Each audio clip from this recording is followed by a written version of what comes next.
Good afternoon. I'm Max Brantley with the Arkansas Times on Wednesday, August 10th. The news from Arkansas today begins with a difficult situation in western Arkansas. Two police officers were going to check on the welfare of a young man from Greenwood in the vicinity of Hackett, Arkansas, in Sebastian County was shot this morning. Sheriff's Deputy Billy Cooper suffered serious wounds, apparently remains hospitalized. The exact nature of his condition isn't known. Hackett Police Chief Darrell Spells also suffered gunshot wounds or injuries of a certain sort. They're said not to be serious. He's apparently going to be okay. The suspect was finally taken into custody after about a 5-hour standoff. He gave up while barricaded in a house, waved a white towel, and came out peacefully. They found 2 pounds of the explosive tannerite in his house. He apparently had a permit for it.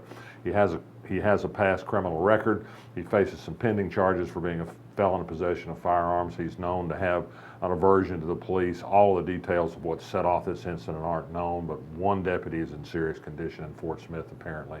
Another person has been wounded, and a man is now in custody. The situation, at least, is now quieted. Elsewhere in Arkansas today, we had other gun news of a sort.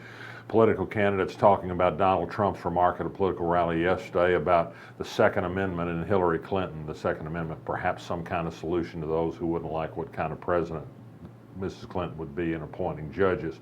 Lots of confusion about what's been said. Conner Eldridge, the Democratic senatorial candidate from Arkansas, said at a minimum it's not a laughing matter. He castigated Trump for it. So far, Republican Senator John Bozeman, Eldridge's opponent, hasn't been made available to make a comment on what Trump had to say.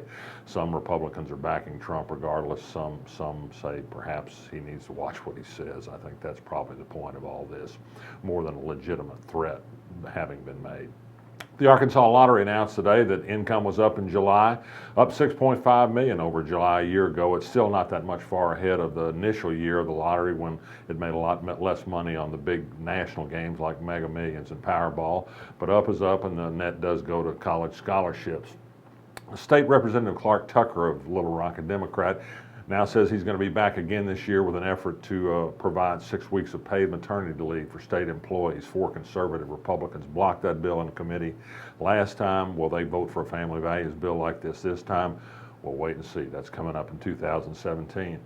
You know, they say it's a conservative state, and out at the state capitol, all the governor wants to do is cut taxes and cut the size of government. Yesterday in Arkansas, in virtually every local election that was held, voters said they were happy to pay more taxes for a variety of municipal improvements. This included Bryant, Arkansas, West Fork, Boone County, and notably Fayetteville, Arkansas, which approved a big property tax increase, 2.7 mils, to increase the operating budget of the library and expand the library building, a big win for books and information in Fayetteville, a great vote up there, and strong votes in every case for these tax increases. Polk County Sheriff said he'd arrested 2 deputies today along with 4 inmates and participating in a plot to beat another inmate in the county jail. He said he won't tolerate that sort of thing. The state police is also investigating this. And finally, some sort of funny news. Some Arkansas natives doing good after a fashion. A couple of young Los Angeles screenwriters, a couple, Greg Carver and Danny Messerschmidt, Arkansas natives, but now making their way out in Hollywood, put together an internet quiz. Donald Trump or Jesus. They put out some quotes that Jesus and Donald Trump have said and asked people to vote on which person said which quote. It's been a big internet hit, 1.5 million views in just 6 days. It's kind of funny. It doesn't take a genius to do it. I don't think you need a tip to know which one said blessed or the meek, or which one said if somebody starts to throw a tomato, knock the crap out of them. But I think you can probably pass this test. It's kind of a political statement, kind of a goof. Happy to see some Arkies are making people laugh a little bit. That's all. If you can't cry at Donald Trump, at least you can laugh. I'm Max Brantley. I'll be back tomorrow.